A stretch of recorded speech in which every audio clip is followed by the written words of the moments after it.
सवा तीन पाव आटा के चूरन बनी। सवा तीन पाव आटा के चूरन बनी। सवा तीन पाव दुल्हे के दीदी आनौ के देली, बेगानौ के देली, लइकन के छोड़ी जवानन के देली, बुढ़बौ के छोड़ी पहलवानों के देली। सवा तीन पाव आटा के चूरन बनी। सवा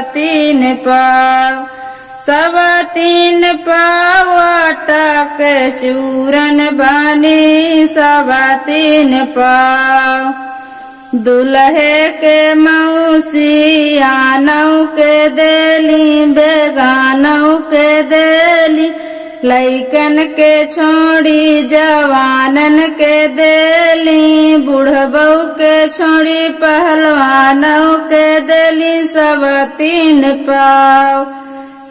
तीन पाव आटा के चूरन बनी। सवा तीन पाव दुल्हे के बुआ आनौ के देली, बेगानौ के देली, लइकन के छोड़ी जवानन के देली, बुढ़बौ के छोड़ी पहलवानों के देली। सवा